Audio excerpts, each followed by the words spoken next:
ইনশাআল্লাহ। আপনারা আসতে পারবো না জিজ্ঞেস করছে? আবরারে আবরার পারবা তুমি?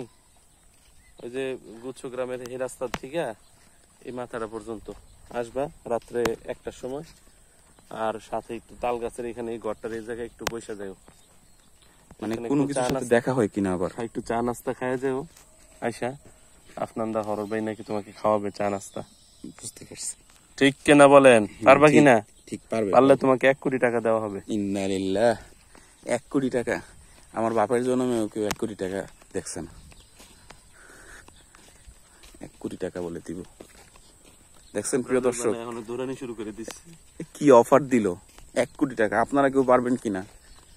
ঠিক আছে, এরকম একটা গ্রামে রাত্রেবেলা 1টা 2টা 3টা 4টা, এবং এই তাল গাছের নিচে একটু বসবেন। এই যে যে ঘরটা দেখতে পাচ্ছেন, দেখাই ঘরটা। এই ঘরটার মধ্যে নাকি একটু বসবেন, তাইলে বলে আপনাদের 1 কোটি টাকা দিব। কিন্তু যে বেটা 1 কোটি টাকার অফার দিচ্ছে, ওই বেটার নিজের অবস্থাই খারাপ। এই যে এই বেটা, ওই বেটার নিজের অবস্থাই খারাপ, নিজে ঋণ করে চলতে আছে, বুঝেন? এই আচ্ছা, অবস্থা। যতটুকু সামর্থ্য আছে ততটুকুই দিবে ইনশাল্লাহ। 5,000 হইতে পারে, 10,000 হইতে পারে। হ্যাঁ, এটা তো কিন্তু আপনারা যদি অফারটা নেন তাহলে বলে আপনাকে এটা দিব, বুঝছেন? কিন্তু আমারে রাস্তা অফার বেশি না, সর্বোচ্চ 1 কিলোমিটার রাস্তা আপনি হাঁটবেন। ওইদিকে রাস্তাটা শুরু হয়েছে, ওইখানে একটা মহাশ্মশান আছে, মহাশ্মশান থেকে শুরু করবেন আর এখানে এটুক পর্যন্ত আইসা শেষ করবেন। মাঝখানে শুধু একটাই